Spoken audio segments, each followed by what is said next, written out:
केही महिना यतादेखि मेडिकल फिल्डका विभिन्न एस्पाइरेन्ट्सहरूको सबैभन्दा मुख्य प्रश्न र सबैभन्दा चर्चामा रहेको प्रश्न हाम्रो इक्जाम कहिले होला र हाम्रो इक्जाम डेट कहिले अनाउन्स होला त? यो प्रश्नको जवाफ भने चिकित्सा शिक्षा आयोगले आजको मितिमा यो सूचना प्रकाशित गरेर दिएको छ र हाम्रा विगतका भिडियोहरूमा यहाँहरूलाई जानकारी गराएका थियौँ पर्सेन्टाइल के हो र पर्सेन्टाइल र नेगेटिभ मार्किङ के हो र यस्ता यस्ता प्रश्नहरूलाई कसरी अप्रोच गर्ने त, यो प्रश्नको मोडेलहरूलाई कसरी अप्रोच गर्ने जस्ता कुराहरू विभिन्न कुराहरू यहाँलाई जानकारी गराएका छौँ। साथसाथै इक्जाम डेट पनि चैत्रको दोस्रो हप्ता छेउछाउमा अनाउन्स हुन्छ भन्ने जस्ता कुरा पनि यहाँहरूलाई जानकारी गराएका थियौँ। तसर्थ भविष्यमा यस्तै जानकारीहरूका लागि मेडभिड्स नेपाललाई सब्सक्राइब गर्न नभुल्नुहोला र कुन कलेज कस्तो रहेको छ, सिनियर्सकै टक सेसनहरू भने हाम्रो प्लेलिस्टमा रहेको छन्, अवश्य पनि एकचोटि चेक गर्न नभुल्नुहोला र अरू पनि विभिन्न प्रश्नहरू यदि यहाँहरूलाई छ भने कमेन्टमा लेख्न नभुल्नुहोला। परीक्षा मिति भने 3 ग्रुपमा विभाजन गरिएको छ, फर्म भरिएकै अनुसार 3 ग्रुपमा रहेको छ र सो अनुसार चैत्र 18 गते पहिलो परीक्षा यी निम्न विषयहरूका लागि रहेका छन् भने चैत्र 20 गते यी विषयका लागि रहेका छन् भने 21 गते, तसर्थ चैत्र 18, 20 र 21 गते रहेको छ र परीक्षा समय भने 11 बजेदेखि 2 बजेसम्म रहेको छ। परीक्षा तालिका सँगसँगै अरू महत्त्वपूर्ण कुराहरू एकदमै ध्यान दिनुहोला।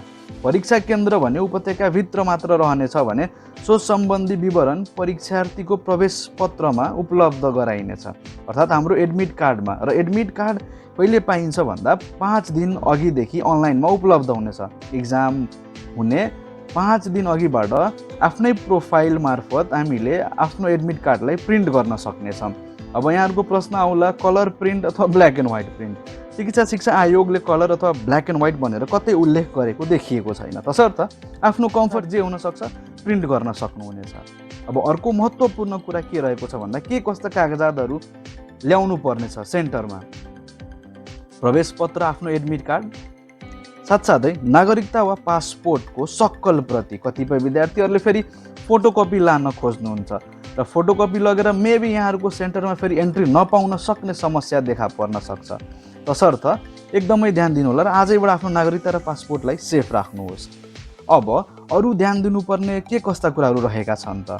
परीक्षार्थीहरू भने परीक्षा सञ्चालन हुनुभन्दा 2 घन्टा अगावै परीक्षा केन्द्रमा उपस्थित हुनुपर्नेछ र सुरु भएको 15 मिनटपछि परीक्षा हलमा प्रवेश गर्न पाइने छैन। यो एकदमै ध्यान दिनुपर्ने कुरा हो। विद्यार्थीहरू भने कतिपय रसले गर्दा होस्, कुनै समस्याका कारणले गर्दा होस् ढिलो पुग्ने गर्नुहुन्छ, सो त्यो दिनको लागि सम्पूर्ण समस्या र बाधा एकातिर आफ्नो समयमा पुग्नलाई एकदमै महत्त्वपूर्ण मानेर अघि बढ्नुहोला। अरू थप महत्त्वपूर्ण कुराहरू के कस्ता रहेका छन् त? हाम्रो परीक्षा भने 200 अङ्कको हुनेछ र गलत उत्तरका लागि भने 0.25 अङ्क घटाइनेछ र यो नेगेटिभ मार्किङको बारेमा यहाँहरूले हाम्रो पुरानो भिडियोमा गएर एकचोटि डिटेलमा हेर्न सक्नुहुनेछ। साथसाथै आफ्नो ओएमआर सिटमा परीक्षार्थीहरूले रोल नम्बर र प्रश्न पत्रको सेट बबलमा चाहिँ अनिवार्य भर्नुपर्नेछ। आफ्नो रोल नम्बर र क्वेसनको सेट कुन हो, ABCD भन्ने हुन्छ, सो सेट चाहिँ बबलमा अनिवार्य रूपमा भर्नुपर्नेछ र रोल नम्बर र प्रश्न पत्रको सेटमा बबल नभरेको उत्तर पुस्तिका भने रद्द गरिनेछ।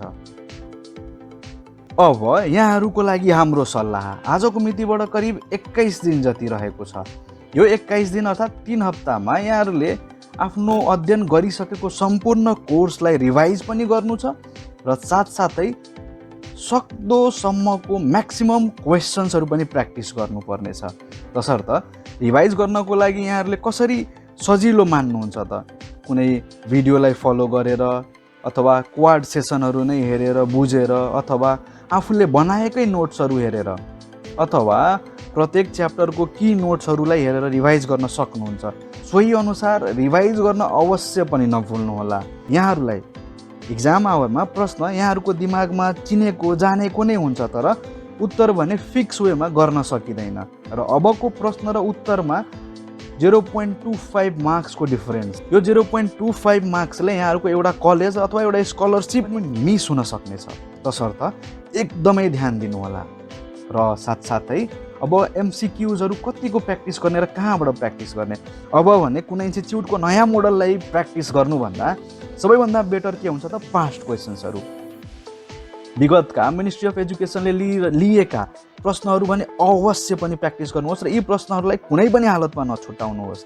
साथसाथै इन्स्टिच्युट अफ मेडिसिनले लिएका प्रश्नहरू, त्यसै गरी बीपीकेएचएसमा सोधिएका प्रायःजसो बायोलोजीका क्वेसन्सहरू भने नछुटाउनुहोस् र साथसाथै पाटनमा विभिन्न किसिमले सोधिएका एक्स्ट्रा क्वेसन्सहरू पनि अवश्य पनि अध्ययन गर्नुहोस्, रिभाइज गर्नुहोस्। यी सबै क्वेसन्सहरूलाई ट्याकल गरिसके पश्चात सो सेटहरूलाई प्र्याक्टिस गर्नुहोस् र प्रत्येक प्रश्नपत्रमा आफ्नो एनालाइसिस गर्नुहोस्, आफूले बुझेको र कुन च्याप्टर कमजोर रहेको छ सो च्याप्टरलाई भने तुरन्तै गएर रिभाइज गर्नुहोस् र सो च्याप्टरमा के कुराले आफ्नो मिस्टेक भइरहेको छ सो कुरालाई एकदम सच्याउनुहोस्। र यसरी नै अबको 3 हप्तालाई भने यहाँहरूले एकदमै सटिक रूपमा युटिलाइज गर्नुपर्नेछ। र यदि यहाँहरूलाई हाम्रो सजेसन्सको रूपमा अरू पनि केही भिडियो चाहिएका छन् भने कमेन्टमा अवश्य पनि लेख्न नभुल्नुहोला। मेडभिड्स नेपाललाई सब्स्क्राइब गर्न नभुल्नुहोला र नबुझेका कुराहरूलाई कमेन्टमा अवश्य पनि सोध्नुहोला। फेरि पनि भेट्नेछौँ अरू थुप्रै हेल्पफुल भिडियोज लिएर।